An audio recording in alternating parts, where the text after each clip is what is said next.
வணக்கம், நான் உங்கள் டிரைவர் மேத்யூ. ஒரு சில நண்பர்கள், ஓட்டுநர் நண்பர்கள் கால் பண்ணுறாங்க. கால் பண்ணி சொல்கிறாங்க, நீங்கள் போடக்கூடிய வேலை தகவல்லாம் நல்ல தகவல் தான், 4 பேருக்கு நல்லது பண்ணணும் அப்படிங்கிறதுனால அந்த வீடியோ போட்டு ஓட்டுநர்கள்லாம் வேலை தகவல்லாம் தெரியப்படுத்துகிறீங்க.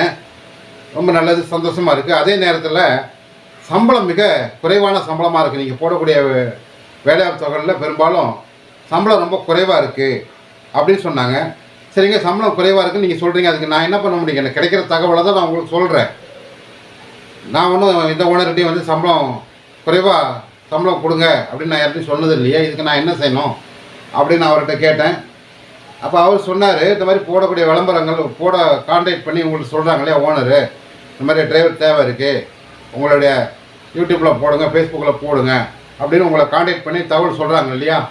அப்போ இந்த ஓனர்கிட்ட சொல்லுங்கள், இல்லை அவ்வளோ சம்பளம் கொடுத்தாலாம் 15,000 20,000 இந்த மாதிரி 30,000 சம்பளம்லாம் கொடுத்தாலாம் யாரும் வரமாட்டாங்க. 40,000 சம்பளம் கொடுங்க, 50,000 சம்பளம் கொடுங்க, 60,000 சம்பளம் கொடுங்க, அப்போ தான் டிரைவரு வருவாங்க, நானும் விளம்பரம் போட முடியும் அப்படின்னு நீங்கள் சொல்லுங்கள் அப்படின்னு சொல்கிறாங்க. என்னடா இது இப்படி சொல்கிறாங்களே அப்படின்னு சொல்லிவிட்டு நானும் சரி சொன்னதுக்கு அவசரம் கொஞ்சம் மதிப்பு கொடுத்து சரி நான் சொல்கிறேன் அப்படின்னு சொல்லிட்டு ஃபோனை வச்சுட்டேன். அதே மாதிரி ஓனர்கிட்டையும் சொன்னேன், இந்த மாதிரி இப்படி பேசுனாங்க.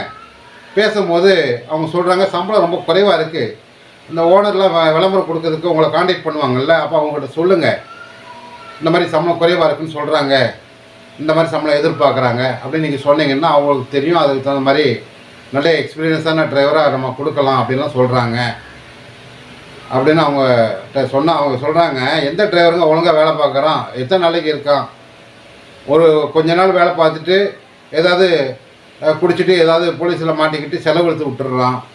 ஒரு சில டிரைவர் வந்து ஏதாவது திருடுதனம் பண்ணிடுறான், ஏதாவது பிரச்சனை பண்ணிவிட்டு வந்து வேலையை விட்டு நின்றுடுறான். கொல்லாமலாம் நிறைய டிரைவர் வேலையை விட்டு வண்டியை விட்டுட்டுலாம் போயிருக்கிறாங்க. இந்த மாதிரி பிரச்சனைகள்லாம் இருக்குது. அதே நேரத்தில் நம்மக்கிட்ட பல வருஷமாக வேலை பார்த்த டிரைவரும் நிறைய டிரைவர் இருக்கிறாங்க.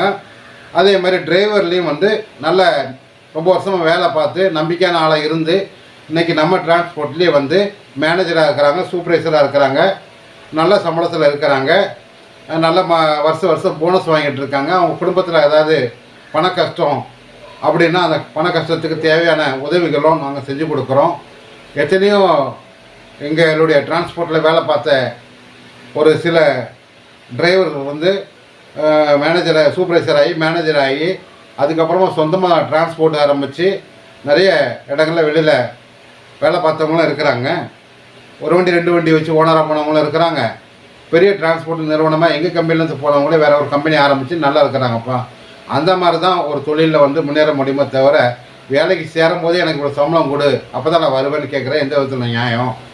அப்படிலாம் கொடுக்க முடியாது. இதை தான் சம்பளம்னு சொல்லும் போது அந்த சம்பளத்துக்கு விருப்பம் உள்ளவங்க இருந்தால் போதும். இன்றைக்கி மார்க்கெட் நிலவரத்தில் யாருக்கு எந்தெந்த வண்டிக்கு என்னென்ன சம்பளம் கொடுக்குறாங்களோ எந்தெந்த ஏரியாவை பொறுத்து சம்பளம் இருக்குது.